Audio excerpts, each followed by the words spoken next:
What we did in the last section with mean and standard deviation comes back into play in this section with normal distribution. Actually, it was 2 sections ago with mean and standard deviation. But anyway, normal distribution, the maximum value, not the maximum value, sorry, the thing that occurs the most occurs at the mean with a normal distribution. So if I have some set of data that has a normal distribution to it, then that means that the mean is also the median, and it's also the mode. It's the value that you see the most. So therefore, this right here, this shape, is a normal distribution. So if you were to graph your data and it were to come up as a histogram, if you were to graph it like a histogram, and you saw this sort of shape to each of the peaks in like a bar graph or something, then you would have basically a normally distributed set of data.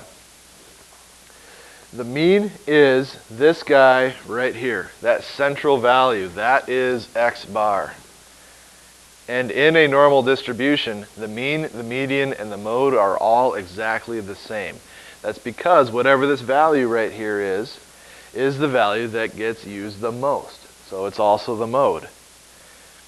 It's also the central value, meaning if I have a value over here, then I have an equal amount of that same value on the other side, the opposite side. That corresponding value has the same amount of times that it occurs. So therefore the median is also that same middle number. That's what a normal distribution is. The mean and the standard deviation sigma, remember that symbol, are used to determine probabilities. So we can use these statistics now to determine probabilities, and I'll show you how that works here in a little bit. The graph that we have here, so we have this bar graph. This graph actually extends to positive and negative infinity. It goes on that way forever. So I can have any number of values out here and any number of values out here. But the graph will never touch the x-axis. It will never cross the x-axis, because what we're looking at in this graph is the number of times that something occurs. Something can't occur a negative number of times, so therefore the graph will never touch or cross the x-axis. The area under the curve is 1. This is kind of an important idea here. This area, if we were to somehow be able to calculate that area under the curve, we would find that the area under the curve is 1. And the reason for that is because what you are doing is you're adding up the total of all of the probabilities that are involved with you randomly selecting some value underneath this curve. So basically underneath this curve is going to be a bunch of percentages. And what do we add up all of our percentages to get? 100%. 100% as a decimal is 1, and therefore the area under the curve is 1. The distribution may be skewed positively or negatively. If it's positively or negatively skewed, you will not see a perfect shape like this. It'll be kind of lopsided, or maybe it'll be lopsided the other way. That's a skewed distribution. And finally, this distribution is called the bell curve. You may have heard the phrase bell curve somewhere along the way before. You probably have used the word curve before when you're asking a teacher to curve a test. What you're doing is asking the teacher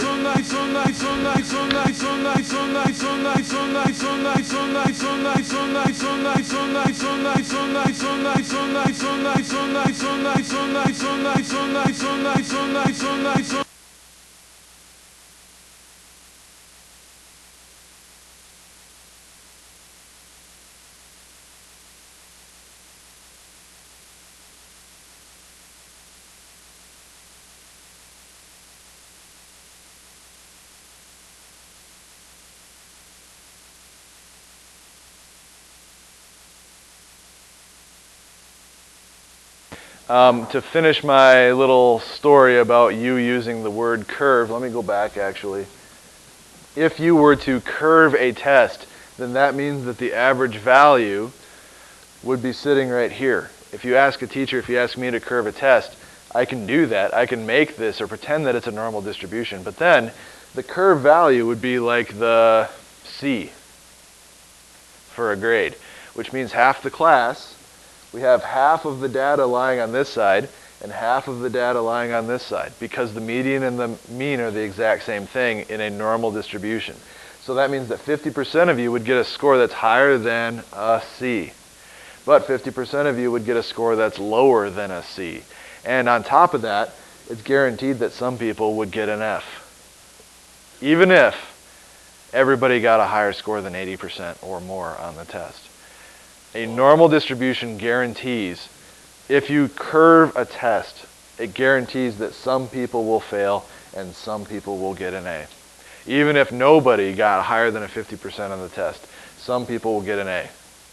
Or the other way around, if nobody got lower than a 90% on a test and I curve it, some people will still get an F, because it goes by a normal distribution. So we'll talk more about that later. Sometimes data are not normally distributed.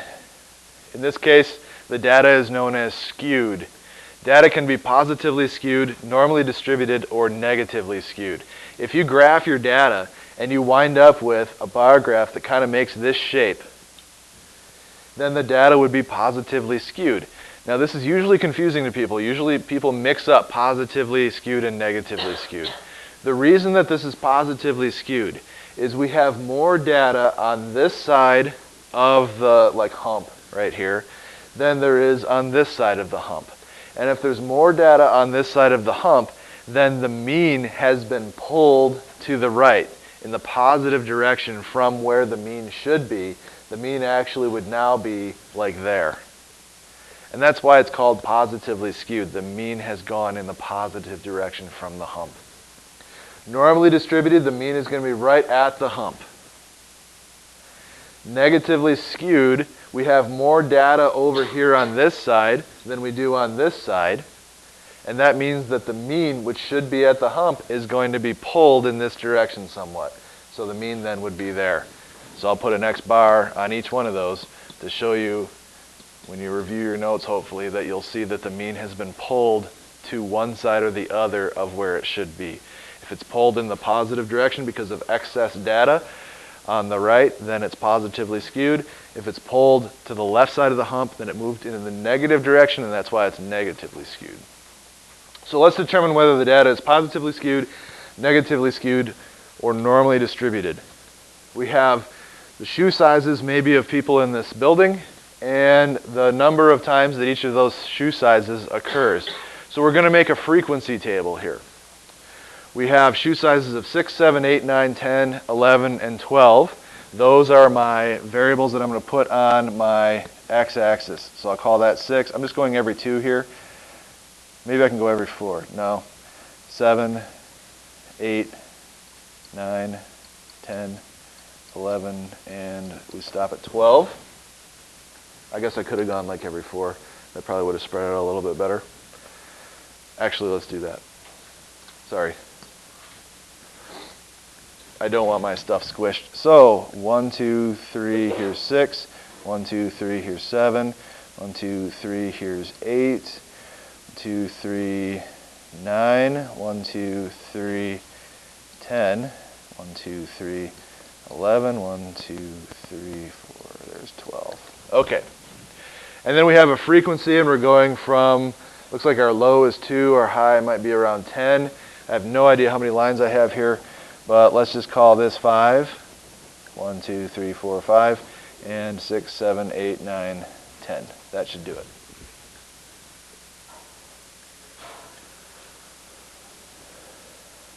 Okay, so for the shoe size of 6, we have 4 instances of that. So I'm going to draw basically a bar graph here and draw this 6 all the way up to 4. For the shoe size of 7, we have 8 instances of that. So I'm going to draw my 7 bar all the way up to the number 8. And then continue doing that for the rest. So for shoe size 8, I have 9 of them. Shoe size 9, I have 7.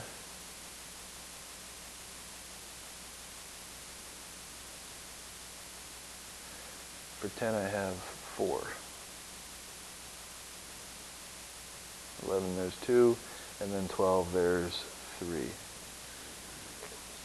So here's our frequency table, or our histogram, bar graph, however you want to call it.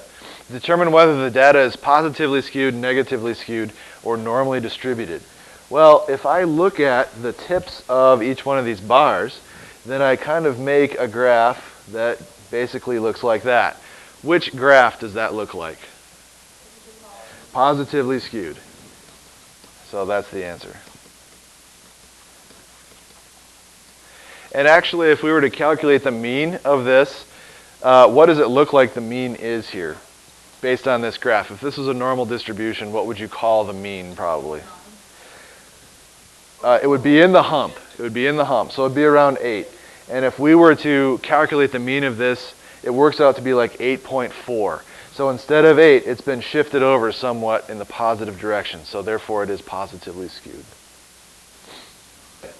This is the big important part of this section, the empirical rule. The empirical rule is followed by all normal distributions, and all normal distributions have several qualities that are always true. So here's your bell curve right here. This is your normal distribution. The mean, of course, is right dead center, x bar. And so is the median, and so is the mode. Now, if you remember back when we were working with the number line and we went x bar and then we added a standard deviation and then another one and then another one and we took another one away, this is what we were doing actually. We were starting to get ready for normal distributions. So if this is x bar right here, then this dotted line right here is going to be x bar minus 1 sigma. And this line right here is x bar plus 1 sigma. This line right here, that plus 2, is telling you that's now plus 2 sigmas. This minus 2 is telling you that's minus 2 sigmas. So this is how you create your bell curve with your normally distributed data. And then out here we have plus 3 sigmas. Over here we have minus 3 sigmas. Now here's the most important thing. In a normal distribution,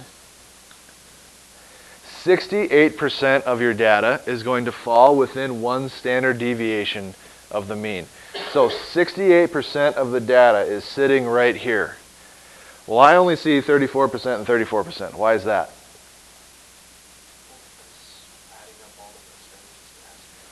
Right, we're going to add up all these percentages and get 100. And not only that, but this side of the bell curve is exactly the same as this side of the bell curve.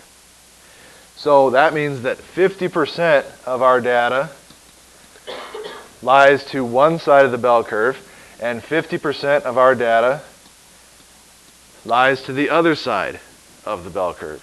So from the mean over, one way or the other, is 50% of your data. This is a mirror image on one side compared to the other. So if 68% of the data falls within 1 standard deviation, then from the mean over to 1 standard deviation either way is 34% of the data. 95% of the data falls within 2 standard deviations of the mean. So if I go out to 2 standard deviations of the mean, here and here, within here is 95% of my data. This is 13.5% in this region right here alone, and 13.5% in this region right here alone. If we add up 13.5 and 13.5 and 34 and 34%, we get 95%. 99.7% of the data falls within 3 standard deviations of the mean. So that's out to here. Here's 3 standard deviations of the mean. 95% of my data falls within 3 standard deviations of the 99.7% of my data falls within 3 standard deviations of the mean. How much is left over? 0.3% falls outside of 3 standard deviations of the mean. So this number over here is actually 0.15% and 0.15% to account for the remaining 0.3% that we haven't talked about. Those values are more than 3 standard deviations away from the mean, and they're very statistically pretty much insignificant. We're going to talk about that here in a little bit, hopefully. All right, data is symmetric about the mean, which means the max of the curve is like right here. It's the center. 50% lies on each side of the mean. I talked about that. The standard deviation of the data describes specific amounts of data, and we just talked about that. 34% of the data lies right here, within 1 standard deviation to the left of the mean. 34% of it lies right here. 34% plus 13.5% of it lies in this region, and so on. We can add up different sections of the bell curve. It's important to remember that the curve represents the frequency that some data occurs. It's not the amount that the data is. It's the number of times that you see the data occurring. For example, this could be test scores from 0 to 100. Shoe size frequencies. The sum of 2 dice being rolled. Remember that? The age of residents of a city. A sports team's player salaries. May be important. The amount of money people make, and the list goes on. Actually, normal distributions are all over the place. Statisticians and statistics classes use normal distributions constantly for various things. So let's take a look at this first practice problem here. We have a normal distribution of data. We don't know what the data is. It doesn't matter. It's a normal distribution, so that means those percentages that we just learned hold true here. The normal distribution of data has a mean of 34 and a standard deviation of 5. Find the probability that a random value x from this data is greater than 24. Find the probability that a random value y is less than 49. So here's what you do on a problem like this. It's a normal distribution, which means we know that that middle value right there is the mean. I just drew it on there because I don't know if you can read that up here or not. You should be able to see it on your notes, though. What is the mean? It's 34. So this number right here is 34, which means that half of my data is greater than 34, and half of my data is less than 34. Well, to calculate these numbers here, all we got to do is add and subtract the standard deviation. What is the standard deviation? 5. So from 34, if I'm going this way, what is this number here on my number line? 39. And then this number? 44. And this number? 49. Now if I go the other way, what do I have here? 29. And here? And here? 19. Okay, so this is the process that you follow. You may have to, on your homework, draw a bell curve and your number line and then fill in those numbers, but this is what you're supposed to do. Now we want the probability, so probability as a percent, you can put that on there, that a random value x from the data is greater than 24.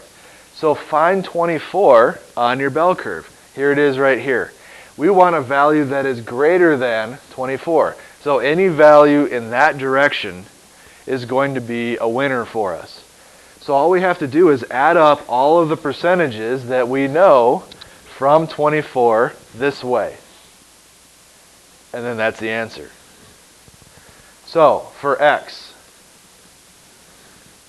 let's call it P of x, just to use the probability notation that we learned in the beginning of the chapter. What is this percentage right here? Actually, you know what? Let's fill in all of those percentages. So the middle two are what? 34% each. And this one is what? 13.5, which makes this one 13.5. And what's this little guy here? 2.35. And then what about outside of that? 3 sigmas away and this way? 0.15. So then we just fill in the mirror image on the other side. 2.35, 0.15. All you got to do is add up all those percentages for this arrow that we drew across our little bell curve.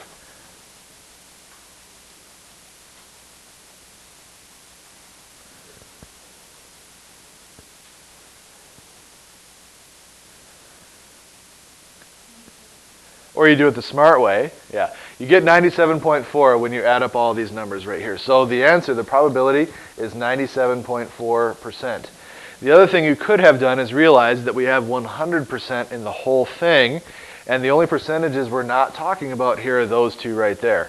So you could take 100% and subtract off these two values. So you can go either way, and you do get the same answer either way.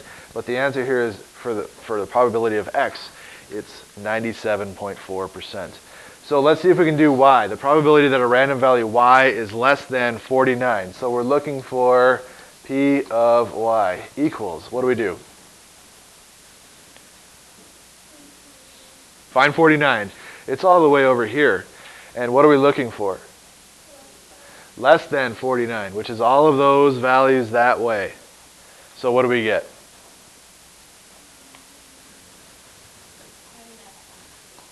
99.85% of the time, a random value that you select will be less than 49. And that's how you do these problems. Okay, 97.5. There.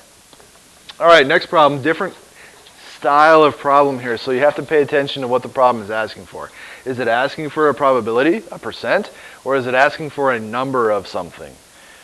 So on this one, that's what I'm doing. The heights of 1,800 people are normally distributed with a mean of 66 inches and a standard deviation of 2 inches. How many people are between 62 and 70 inches? Notice that it's asking for the number of people that are between 62 and 70 inches. It's not asking for a probability. You have to calculate the probability first and then use that number multiplied by the number of people that they give you to give the number total. And then what is the probability? This is asking for a percent there, that a randomly selected person is taller than 68 inches. So, what do we do? Label. What goes dead center? 66 is the mean. So, 66. To the right, the standard deviation is 2, so we have 68 here. 70, 72. And to the left, to the left, to the left. Anytime I get a chance to be Beyonce, I'm all about it. Next, thank you for sort of laughing. What do we do? Find the range of values that you're looking for. Yeah, they want between 62 and 70 inches. Well, that's here to here. So we want all of that in between. What percentage of values is that?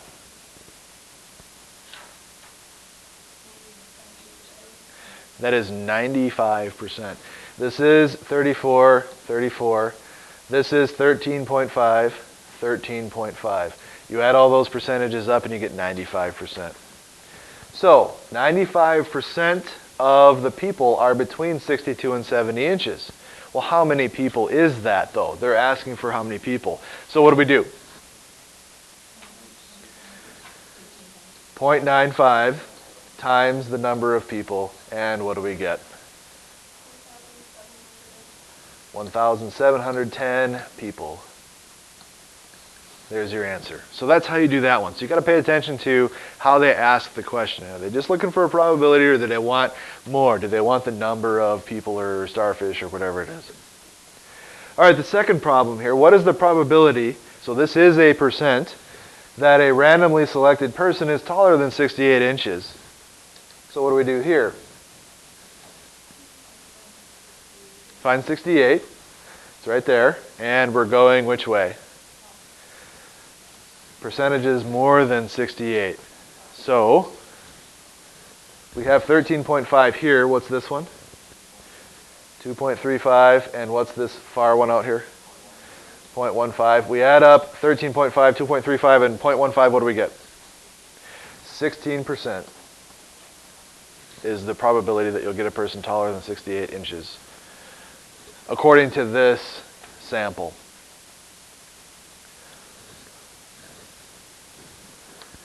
So this actually has some bearing on you in your life. When you go shopping, if you fall outside of these values right here, a certain company might decide that the people who fall outside of those values aren't worth making clothes for.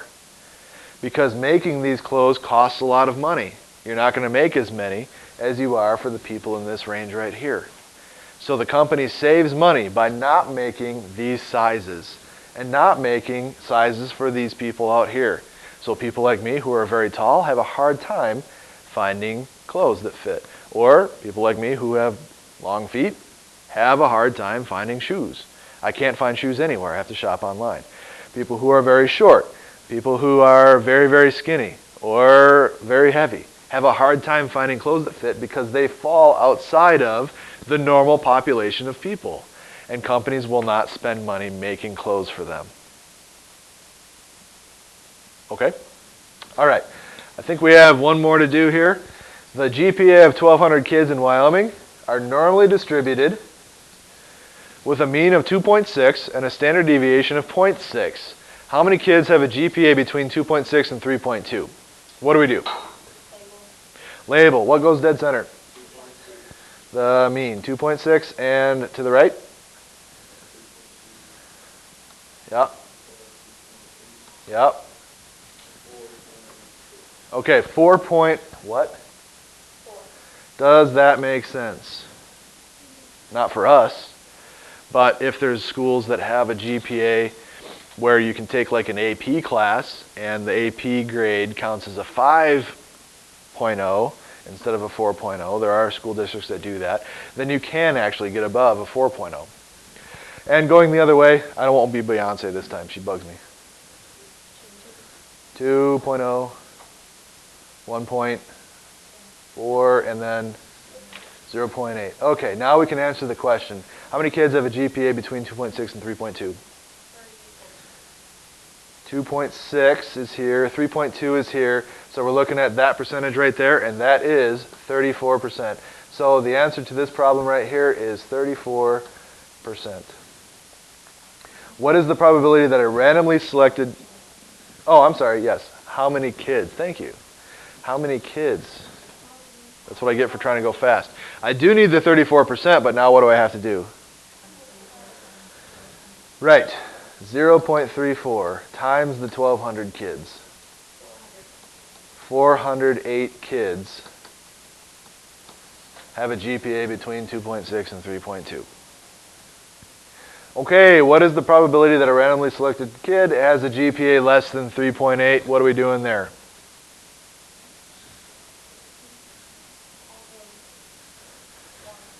Yep, here's 3.8. So we need all of these guys here. The easier way to do that is to add up these percentages here and subtract from 100%. What do we get as our answer? 97.4%. What? Somebody keeps saying 4 in my head. One of my voices. So that's how you do the problems in this section. I want to take a look at something here. This is our DICE data that you guys hopefully all submitted. I have, I don't know how many entries. 358 entries, which means that not everybody did exactly what I asked them to do, which is fine. But what I did was I took all of them and compiled them and found the sum for all of them. We have our white dye and we have our colored dye. And I added up all of the times that we saw 2s and 3s and 4s and so on all the way up until 12, and it took me about 41 seconds to do that because I know how to use Excel very quickly. And I also counted up the number of times we saw each individual 1 or 2 or 3 or 4 or 5 or 6 show up on a die. Over here, how many times or how should we expect to see a 1, a 2, a 3, a 4, a 5, and a 6 come up on our dice? Approximately the same number of times. So what I did was I graphed it. We have a range of values between around 140 and the lowest that we had was, looks like the number 4 at a little over 100. So could we say that we were dealing with fair dice? Even with only 358 entries, we did kind of come up with approximately the same number of times that each number came up. And we were working with many different types of dice. So overall, we could say that these were fair dice. If a certain number, like a 6, came up way more, if it came up like 200 times and everything else only came up, I don't know why that happens. only like 110 times, could we be dealing with an unfair die there? Yeah, absolutely. Okay. So it's important to do something like this to check to see if what you are looking at is actually fair. I could do that with flipping coins as well. If I flip a coin 100,000 times, I should see 50,000 heads and 50,000 tails, or roughly approximately that, right?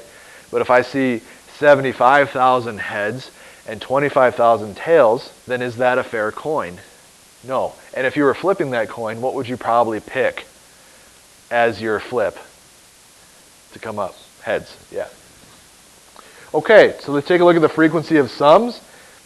We know that 7 comes up more often than anything, right? There's more ways to roll a 7 than any other number. Well, look at our results.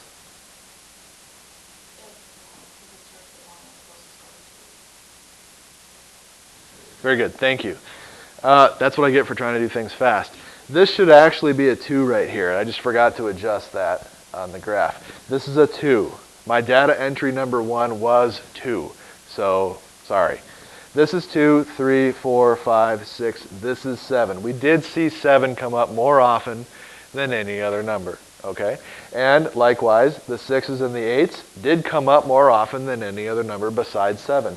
And on down. And we see this shape right here. What is that shape? It's a bell curve. Rolling dice is a normal distribution. You can actually predict with great accuracy what the dice are going to come up as using a normal distribution. And like we would expect, the 2s and the 12s came up very infrequently. The other thing I wanted to show you is this. This is Plinko as a simulation. What I'm going to do is I'm going to drop a ball, and it's going to roll down, and it's going to land somewhere. If this was Plinko, this would have landed on $0. If I do it again, let it roll down, this would land on $1,000. Okay? So this one right here would be the $10,000 slot. Now the funny thing is, this also works as a normal distribution. The bell's going to ring here in a second. Just give me 1 second. So let me let this run continuously, and it's just going to run an infinite number of balls down. And notice in the beginning, in this particular case, this guy's way behind. It should be ahead. Over time, as we drop an infinite number of balls in there, that middle value right there will catch up. Just in this simulation, it's not caught up right now, but notice that it is catching up. And over time, there you go. It has overtaken. Because the more samples that you have, the bigger sample you have, the more you do certain trials, the more you will eventually see a normal distribution in Plinko as well. So depending on where you drop, we're dropping dead center, and we're getting most of our values dead center. The people who play Plinko think that they need to shift over a little bit to the left or to the right. Is that valid? No, because by shifting over to the left or to the right, you are making this column the most likely one to come up. And therefore, you're actually, potentially, statistically speaking, over time, losing money in Plinko.